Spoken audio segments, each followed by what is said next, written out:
Hey guys, and welcome to a new video on my channel. Today I'm going to be talking about how you can make your CV stand out. Don't know why I paused during those words, but yeah, so today's video is going to be about how to make your CV stand out. Now, when writing a CV, you need to make sure that you don't use words such as I have a passion for and I'm really excited by, all the stuff and all the same words that people use. So many websites online say don't ramble on.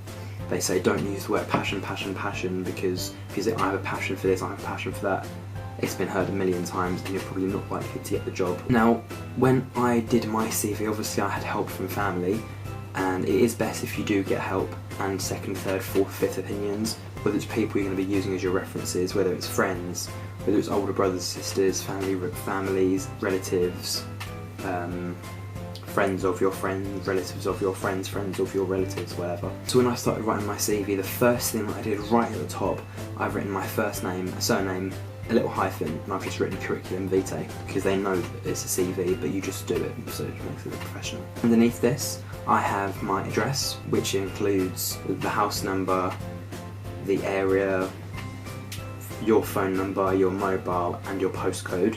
And this font is a tiny bit smaller than the first line. Obviously under this I was told to add a paragraph about myself and how I can make myself stand out. So this is what I wrote, along the lines of I'm a responsible person, I push myself to the extreme in everything that I do.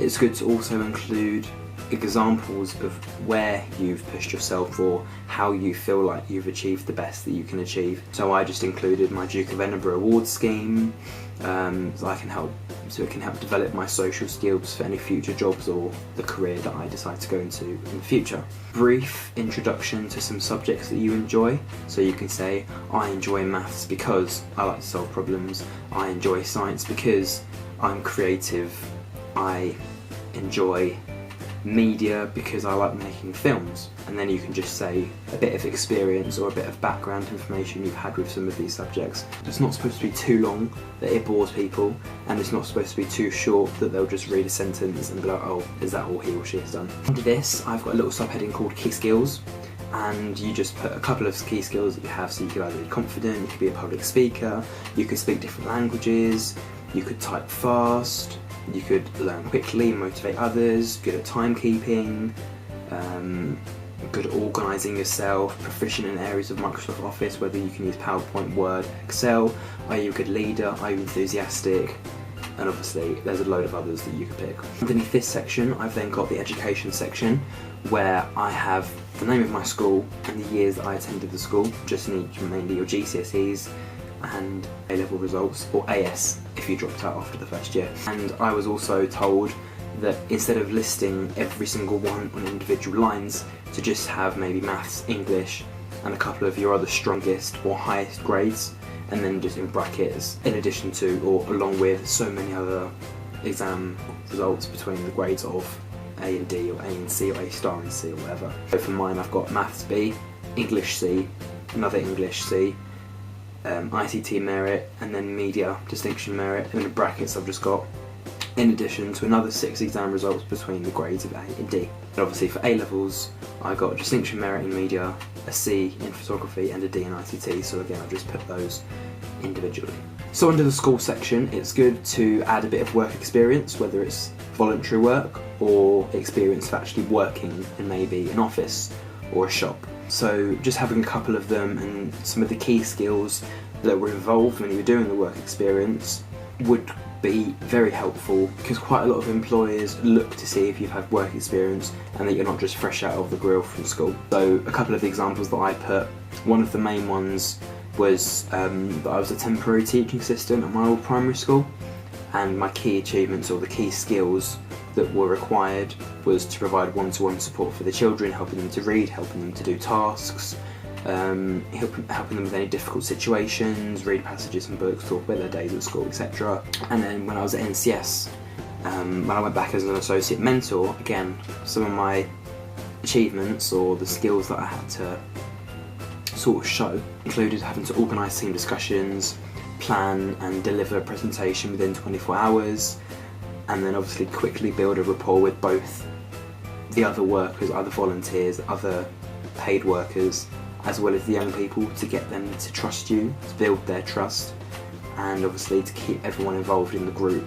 And then finally, under your work experience and your exams and your paragraph and your GCSE results and whatever, it's good to have a small paragraph about your hobbies and interests. When I first did my CV, I had about 3 paragraphs, but I was told that it's quality rather than quantity, so instead of rambling on for 3 or 4 paragraphs, it's good to just have a short paragraph covering your hobbies and interests, basically. So an example for a paragraph, so what I put is saying that some of my hobbies include meeting new people, joining clubs such as tennis clubs, drama clubs, which is my example of me meeting new people, achieving grades in music, achieving grades in drama, and then obviously talking about maybe your social life, your fitness life, what you do in your spare time, and not silly things like collecting pens or collecting rubbers or collecting rulers, which is stuff I would have said in the past. It's mainly more to do with that job role. So if you're going for a data entry role,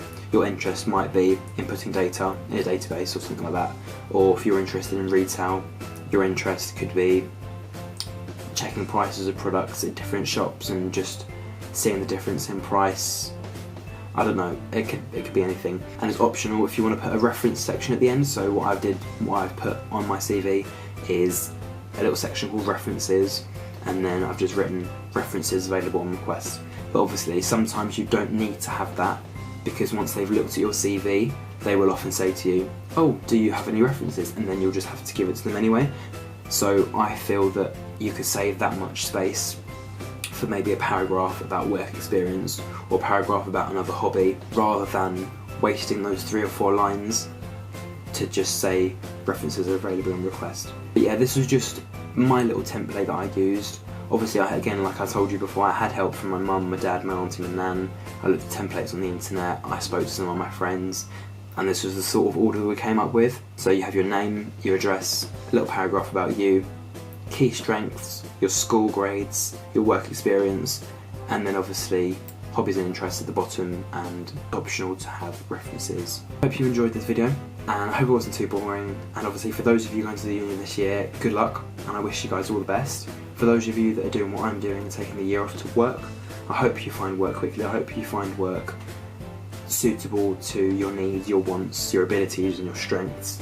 And yeah, it'll be awesome to see where people are in a few years' time, especially other YouTubers that are doing stuff like me, trying to make videos, trying to get known on the internet. But yeah, I'm going to try and keep my YouTube a little bit more up to date now and try and do videos whenever I can. But obviously with job searching it's going to be a bit more difficult. But yeah, I hope this helped you if you were stuck for writing a CV. So thank you very much for watching.